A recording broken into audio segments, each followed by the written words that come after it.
This month we had the honor of working with KIVI, one of the best female graffiti writers in the world from Kyiv, Ukraine. We first communicated with her back in 2021 through Instagram, and we really liked the idea of sharing her story, but we just didn't have the right project to do it with.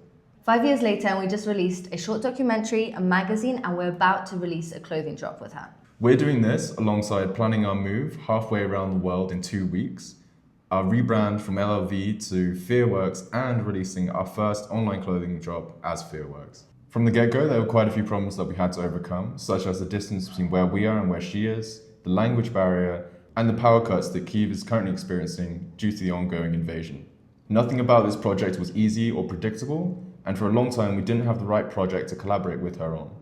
We waited trying to think of the right way that we could tell her story. Stayed in touch, worked with her on our online gallery, knowing we would find the right project one day, but it had to be done right, because her story is so important. This collab was literally years in the making, and everything fell in place this year to make it finally happen. If you haven't checked it out, we highly suggest checking it out. The online magazine and short documentary is now available via our Patreon. This was never just a feature or an interview. We really wanted to be able to share her story properly because it's so important. Before, we did create a short form interview with her and we put her art in our online gallery.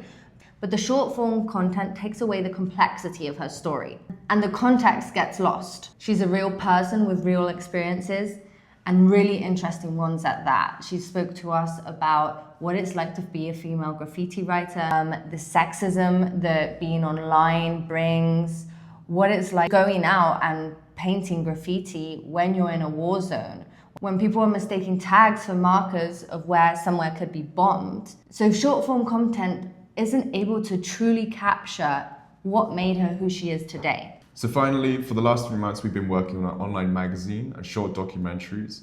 And through doing this, we're able to sit down with the person we're interviewing for hours and really have a raw, unfiltered conversation, capturing the emotions that go through the conversations that we're talking about. And we're able to really ask her the questions that you don't really understand when it's written. And just like truly get to know her and who she is and transmit that through what we're creating so other people can as well. Yeah. That's why we do the t-shirt collaboration. It's a piece of her that you can have and it's a part of her story. She spoke to us about how at the moment, this is the t-shirt by the way, repping, but she spoke to us about how her art now is more abstract. This has happened since the war started. She used to do more like cartoon type art and it was more precise, but she can't do that anymore because of the headspace she's in. So this is a real representation of her art and where she is at now in her life. We're a clothing brand at the core. That's how we started. That's how we mean to go on. Our clothing used to be very based in graffiti and it still will be. And it used to have a lot of political messaging. And we were proud of that, but now we want it to be even more. So we're going to be doing clothing drops with every artist that we interview, as well as our own collections twice a month. And the clothing drops that we do with the artists themselves is going to be a continuation of their story, their lives, and their message. When we were going through the rebranding stage, a question that I kept thinking about was, what do I want people to feel when they see someone else wearing our clothing?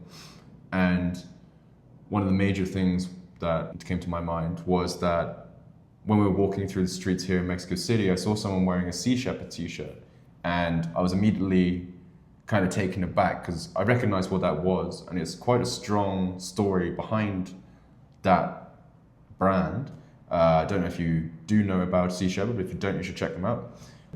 When I saw this guy wearing the t-shirt, I thought, wow, that guy's cool. He's got cool interests. It would be interesting to get to know him because of the clothing that he's wearing. And I think nowadays, a lot of people's clothes don't really fully represent what they think or feel or believe in.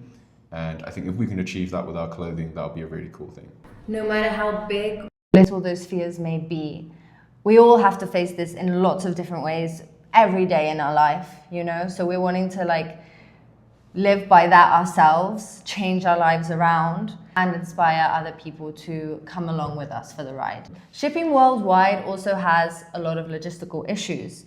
With Ladies Love Vandals, the quality of our garments wasn't quite where we wanted it to be.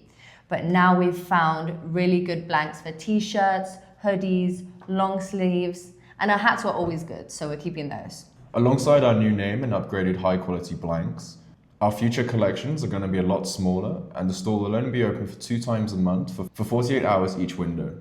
Our first drop, releasing Friday 16th of January, will feature 4 t-shirts and 2 hoodies. We've also been working with 2 new really cool designers, and we're really excited to show you what we've been working on. Great. That was great. 2 weeks ago, we decided that we were going to move halfway around the world. It's been long enough that we've been in one place and we've always wanted to keep traveling. That means we have until Friday to release this first drop. Then 2 weeks later, we're doing another drop. We're moving countries.